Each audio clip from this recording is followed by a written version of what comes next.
Madame, Monsieur, bienvenue à Telle-Église. Samedi 4 mai prochain aura lieu au centre de Sornetan une journée de l'Église. Osez le jour pour la partie francophone des églises réformées Berne-Jura-Soleure. Et le thème cette année, changer de latitude, changer d'attitude. Pour en parler, j'ai deux invités. Claudine Bassin, vous habitez Malray et vous êtes membre du comité d'organisation de cette journée. Alors, qu'est-ce qui se cache derrière ce thème, changer de latitude, changer d'attitude?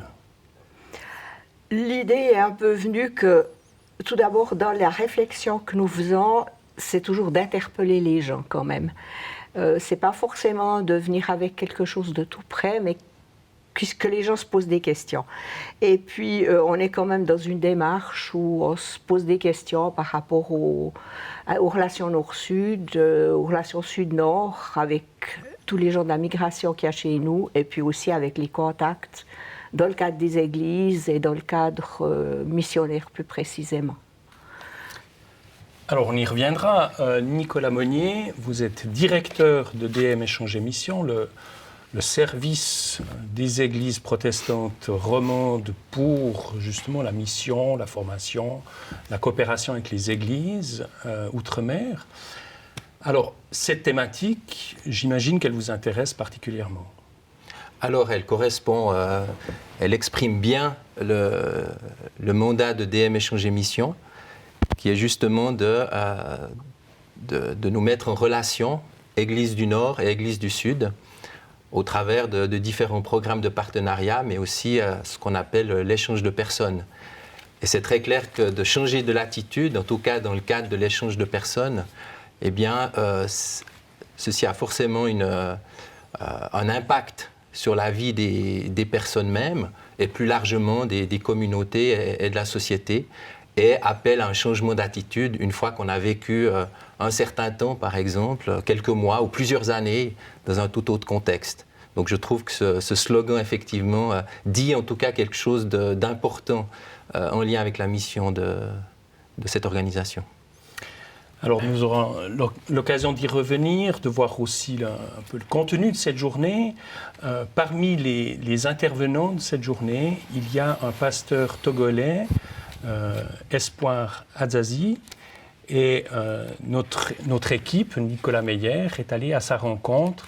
Donc, pasteur togolais, envoyé par la CEVA, communauté d'église en mission, et actuellement en service dans l'église protestante à Genève.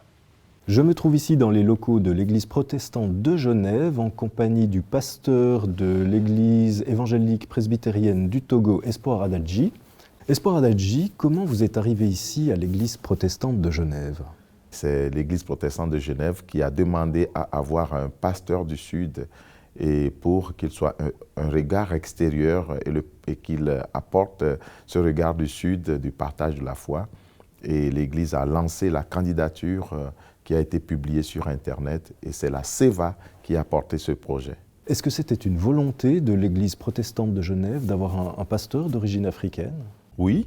Ma présence me montre que l'Église protestante a voulu un pasteur et je peux dire que l'Église a osé demander un pasteur du Sud pour essayer de voir, à part ce regard extérieur, construire des liens avec le phénomène du flux migratoire qui est là maintenant. Et l'Église protestante veut aller plus loin dans la construction de liens sur le terrain avec ces communautés. Et puis aussi travailler avec la jeunesse. Entre l'Europe et l'Afrique, est-ce qu'il y a un peu un choc des cultures? Premièrement, c'est l'intériorité de la foi à l'Église. Je me réserve de ne pas trop me prononcer sur les autres aspects, mais je suis à l'Église. Ici, surtout à Genève, la foi est intérieure, alors qu'en Afrique, la foi est plus une expression vivante avec plus de corporel, ou la manifestation corporelle, la danse. Et ici, c'est un peu plus calme avec l'orgue qui est là et plus inspiré. Et c'est aussi un petit choc pour quelqu'un qui vient du Sud. Parmi les principales différences, si vous deviez m'en citer une? En Afrique, je suis habitué à avoir beaucoup de jeunes à l'église. Et ici, j'ai remarqué que la jeunesse, elle n'est pas absente, mais elle est un peu minoritaire. Personnellement, quelle est votre vision sur les rapports Nord-Sud aujourd'hui? Pour moi, aujourd'hui, le rapport Nord-Sud doit changer de cliché, en ce sens que le paternalisme datant doit changer et pour aller dans la réciprocité et la complémentarité sur pratiquement tous les points. Et comme le département missionnaire roman DM Échange et Mission vient de lancer sa nouvelle vision, la partie qui me touche et qui m'interpelle le plus, c'est la réciprocité dans l'échange de compétences et puis sur tous les plans théologiques, ecclésiales. Et c'est ce que moi je trouve et que j'envisage aujourd'hui pour la relation Nord-Sud et surtout à l'Église. Espoir Adadji, merci beaucoup. Je vous en prie. Quant à vous, je vous invite à poursuivre la réflexion sur d'autres plateaux. Claudine Bassin, à l'image de l'expérience d'Espoir Adadji, au fond, votre journée Oser le jour veut transformer nos manières de regarder les relations Nord-Sud. Ça va se faire comment concrètement? Alors nous avons prévu 8 ateliers. Sur le dépliant, il y a un sablier qui forme en fait un 8. Et nous avons fait 8 ateliers auxquels les gens participeront l'après-midi, c'est-à-dire que chacun pourra participer à 2 ateliers qui nous permettront de réfléchir alors, de différentes manières sur la problématique nord-sud ou sud-nord. Ça peut être un chemin de migration, ça peut être un projet tel que celui d'échange avec Espoir Adadji, plus lié autour de la Bible, ou bien avec Madame Adadji autour de la vie en Afrique. Quelles sont les différences? Qu'est-ce qu'on peut avoir comme échange? Et dans cette journée, il y aura aussi une pièce de théâtre. Oui, alors effectivement, Jean Chollet, qui est certainement connu par une bonne partie des gens ici, puisque le théâtre d'Amarelle passe souvent dans la région, a créé une pièce de théâtre, Mon rêve en bidonville, qui jouera avec des acteurs européens, mais aussi avec des chanteurs, des danseurs et des acteurs malgaches. Donc ça sera vraiment un mix Europe et Afrique essentiellement pour cette journée. Nicolas Magnier, j'aimerais revenir sur cette expérience d'Espoir Adadji. Il dit notamment que, selon lui, les rapports Nord-Sud doivent changer de cliché. Est-ce que vous partagez cette opinion? Alors, je la partage. Je dirais que ce n'est pas une réflexion nouvelle, mais je pense qu'on doit toujours plus approfondir cette idée maîtresse, cette idée fondamentale de la réciprocité. On n'est jamais au bout de sa réalisation. On l'a déjà initié, et après les colonisations, il y a eu déjà des profonds changements dans la façon de concevoir les relations, mais je pense qu'il y a une marge de progression dans ce sens-là pour tenter avoir comme horizon en fait, le fait de vivre des relations entre communautés, entre églises, entre frères et sœurs sur un plan d'égalité, où je puis autant apporter quelque chose à l'autre, mais aussi être conscient et ouvert à recevoir quelque chose de l'autre. Et ça, je pense que dans nos églises du Nord, il y a encore tout un cheminement que cette vision de DM Échange et Mission voudrait, au fond, soutenir. Mais, alors, ça veut dire quoi? Ça veut dire que l'époque où le Nord vient en aide au Sud est révolue, que le Sud n'a plus besoin de notre aide? C'est ça que ça veut dire? Non, c'est pas ça que ça veut dire. Ça veut dire que, effectivement, je pense que le Nord doit continuer à manifester sa solidarité, parce que la situation de beaucoup de nos partenaires est une situation de pauvreté, de précarité. Donc la solidarité, elle doit continuer à se vivre, à se manifester. Mais on réalise qu'en fait, nos églises peuvent aussi avoir des pauvretés.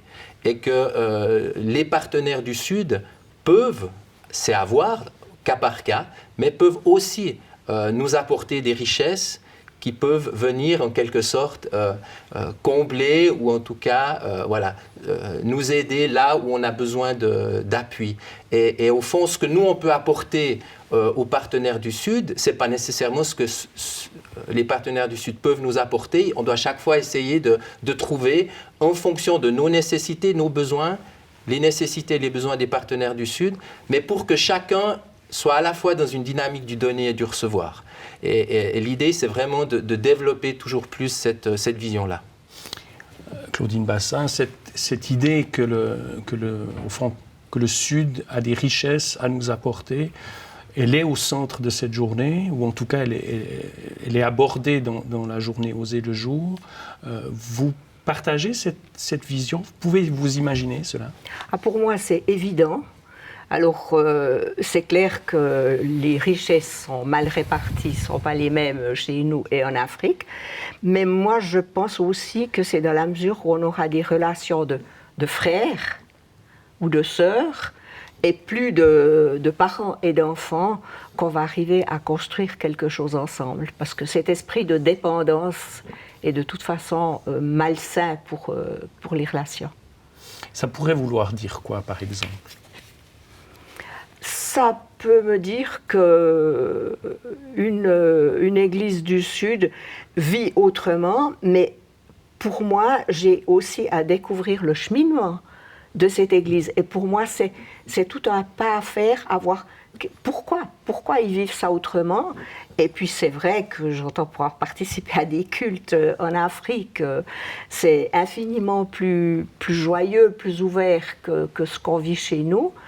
Et je pense que c'est souvent ce qui manque un peu chez nous. Donc je me dis, mais si l'Afrique pouvait nous apporter un peu de cette joie de vivre, malgré la pauvreté, je pense que c'est déjà un grand chemin. Et puis nous, on peut continuer quand même nos contacts et de leur apporter aussi tous les projets techniques dont on peut disposer. Échanger de la joie de vivre contre de l'appui technique.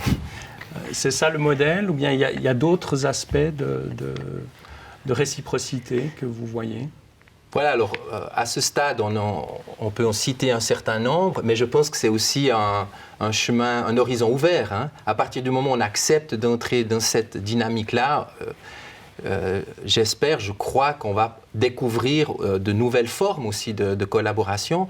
Mais c'est très clair, un peu, pour aller dans un premier temps dans le sens de Claudine, c'est sûr que la vie communautaire dans les églises partenaires est extrêmement forte et je pense qu'on peut, c'est pas faire du copier-coller parce qu'on est dans des contextes différents, mais on peut s'inspirer, on peut tirer des leçons aussi de ce que vivent d'autres communautés dans le monde.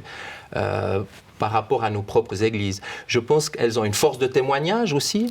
Elles vivent dans des contextes, on a parlé de précarité, mais aussi de guerre, et de pouvoir faire entendre la voix de chrétiens aussi qui sont au milieu de situations de violence, de guerre. Ça peut être aussi quelque chose de très inspirant pour nos propres communautés. Un autre exemple qui va devenir extrêmement sensible dans les années qui viennent, c'est les relations interreligieuses, en particulier islamo-chrétiennes, dans notre société, dans nos sociétés du Nord. Et les partenaires avec lesquels nous on est en lien donc avec une quinzaine d'églises dans le monde, en Afrique, en Amérique latine, au Moyen-Orient, elles-mêmes ont des expériences de vécu intercommunautaires. C'est pas toujours simple, évidemment, mais il y a des expériences et certaines peuvent inspirer aussi notre vécu communautaire, notre vivre ensemble ici dans notre société. Puis le quatrième exemple, qui je pense va être un thème extrêmement important dans les années qui viennent, et là nos partenaires vont pouvoir aussi nous aider, c'est l'acquisition de compétences aussi en Église, en interculturalité. Ça devient une réalité, pas seulement en Église, hein, mais dans tous les domaines de la société. Et je pense que dans le domaine de l'Église, on a au fond à apprendre à vivre en situation d'interculturalité. Et là, je pense qu'on peut beaucoup apprendre dans ces relations à travers ces échanges que nous avons avec nos partenaires du Sud. Est-ce que j'ose juste ajouter quelque chose? Je pense juste maintenant à la dernière lettre de nouvelles de Marion Delannoy, qui mettait un petit instant de bonheur. Dites-nous peut-être juste qui est Voilà. Marion Alors, Delannoy. Marion Delannoy est une jeune fille de la Neuville qui est actuellement au Togo, qui travaille comme médiamaticienne là-bas. Et puis, elle, dans une de ses lettres de nouvelles, elle ajoutait juste en disant, mais un petit moment de bonheur, je suis allée un après-midi chez un tailleur, j'en avais pour 10 minutes, on a échangé pendant 1 heure et c'était merveilleux. Est-ce que peut-être on aurait plus de temps, nous aussi, pour nos échanges? Alors, je reviens sur l'expérience d'Espoir Adalzi. Donc, il est envoyé de son église dans une église suisse, au fond, comme, j'allais dire, dans les anciens temps, mais aujourd'hui encore, des pasteurs de Suisse peuvent être envoyés dans des églises partenaires du Sud. Alors, en quoi cette expérience est-elle différente, par exemple, d'un ecclésiastique qui vit chez nous, comme on en a, alors notamment dans l'Église catholique, mais aussi dans les églises protestantes en Suisse? Je pense que la principale différence, elle est que, en tout cas dans les églises, de ce que je connais des églises protestantes, c'est souvent des parcours individuels qui font qu'effectivement, dans le cadre des études de théologie, auront peut-être été faites au nord, et puis du coup, la personne va rester, et puis va au fond s'inscrire dans le parcours, je dirais, habituel des pasteurs et diacres de nos églises. Là, il y a une vraie décision institutionnelle, en fait, d'ouvrir un poste spécifique. Hein. C'est pas un poste pour... Espoir Adalzi n'est pas là pour remplir une case vide. Hein. C'est véritablement de se dire, on va, au fond, accueillir pendant un long terme, hein, ça peut être sur plusieurs années, et au fond, on va lui donner une mission particulière. Alors, il a mentionné dans le petit reportage ce regard critique, c'est une volonté de l'Église protestante de Genève d'avoir ce regard, en fait, sur la façon dont l'Église de Genève vit sa mission donc ça demande une certaine humilité d'accepter qu'il y ait un point de vue comme ça externe du Sud. Et puis un autre aspect important, disons, dans son cahier des charges à lui, c'est justement d'aider l'Église protestante de Genève à tisser des liens avec les communautés issues de la migration. Et là aussi, c'était de se dire, on va faire appel à un pasteur qui vit dans un tout autre contexte, qui vit avec d'autres codes culturels, et on va lui demander pendant un certain temps de nous aider aussi à travailler ces relations, sachant qu'en Suisse maintenant, on parle de centaines de communautés issues de la migration. Et donc ça, c'est aussi une des grandes questions pour les années qui viennent. Comment nos églises, au fond, vont se situer, vont créer des liens avec ces communautés-là. En somme, une expérience pour l'instant unique, elle est appelée à se renouveler? Alors, nous souhaiterions effectivement que cette expérience, on fera le bilan bien sûr de cette expérience, mais peut-être quelque chose qu'il faudrait aussi préciser et qui répond en partie à votre question, c'est que dans le 20% du cahier des charges d'Espoir Adalzi, c'est une mise à disposition de son expérience à Genève pour les autres églises de Suisse romande. Et donc, par exemple, s'il va participer à cette journée, c'est parce qu'il a cette disponibilité vis-à-vis des autres églises. Et pourquoi pas, ces autres églises pourraient aussi, à l'avenir, se dire « Ah ben tiens, il y a une idée intéressante, peut-être pour un cahier des charges un peu différent, enfin voilà, pour une mission un peu différente. » Mais l'idée, c'est aussi de donner envie aussi à l'ensemble des églises, au fond, de se dire « Ah ben, est-ce qu'on n'accueillerait pas pour un temps un pasteur ou une autre profession, hein, ça dépend des besoins. Alors ça, c'est des échanges, je dirais, sud-nord, longue durée. Est-ce qu'on peut imaginer d'autres formes en termes d'échanges réciproques? Alors, on connaît les camps de jeunes classiques, humanitaires, des jeunes de chez nous qui vont construire un puits en Afrique. C'est la forme peut-être la plus classique, peut-être presque un peu caricatural. Est-ce qu'on peut s'imaginer cela dans l'autre sens, des jeunes Africains qui viennent travailler dans le Jura? Alors, bon, moi je dirais que les échanges nord-sud, sud-nord, dans le cadre de voyages de groupe, c'est quelque chose qui se fait déjà. On ne peut pas dire que c'est quelque chose qui serait complètement nouveau. Mais dans cette nouvelle vision que nous avons à DM Échange Émission, on aimerait vraiment l'amplifier, je dirais. Je vous donne juste les 3 exemples. Les prochains 3 exemples sont vraiment dans une dynamique de réciprocité et montrent aussi, indiquent toute la créativité qu'il peut y avoir dès lors qu'on pense les choses de cette manière-là. Les jeunes du Gros de Vaud, de l'Église évangélique réformée du canton de Vaud, sont allés à Madagascar l'année passée. Ils vont recevoir des jeunes malgaches ici dans le canton de Vaud. Claudine, tu as mentionné Mon rêve en bidonville, où on est clairement dans le cadre, au fond, d'une création artistique, mais qui intègre, comme tu l'as dit, à la fois des comédiens malgaches et suisses, une tournée à Madagascar, une tournée en Suisse. Et dans un autre domaine d'activité dans lequel DM est déjà actif, mais souhaite vraiment renforcer son action, c'est le domaine de l'éducation. Et au mois de mai, pendant une dizaine de jours, il va y avoir un séminaire international autour de questions pédagogiques avec des formateurs qui viennent de Madagascar, du Rwanda et qui sont aussi engagés à la HEP Vaud avec un croisement de points de vue de type pédagogique. Donc on voit qu'au fond, la palette des exemples, même sur du court terme, peut être extrêmement diverse et variée. Alors, suivre cette idée de la réciprocité dans les échanges nord-sud, donc le nord qui profite aussi de l'expérience du sud, ça nécessite une ouverture d'esprit de notre part. Est-ce que vous avez l'impression que nos communautés, nos paroisses, notre société est prête à cela ? Ça, c'est un point d'interrogation. Alors, je pense qu'une partie des personnes sont prêtes à ça, mais ce n'est pas évident. Travaillant partiellement aussi dans le domaine de la migration, je me rends compte, après des réactions par rapport aux gens, où je pense qu'il y a encore des choses à travailler. Et ce que j'aimerais, c'est que les gens se rendent tout simplement compte de la richesse que ça apporte, ces échanges, ces possibilités de savoir comment ils vivent, pourquoi, comment. Je trouve que ça serait vraiment un plus. Et j'aimerais beaucoup que nos gens, nos paroissiens se rendent compte de cette richesse. Le Nord est prêt, le Sud est prêt aussi à entrer dans cette dynamique ? Alors il faudrait effectivement, nous sommes dans cette phase maintenant de concertation aussi avec l'ensemble de nos partenaires pour, j'allais dire, vérifier cette vision-là, mais elle ne part pas de rien non plus.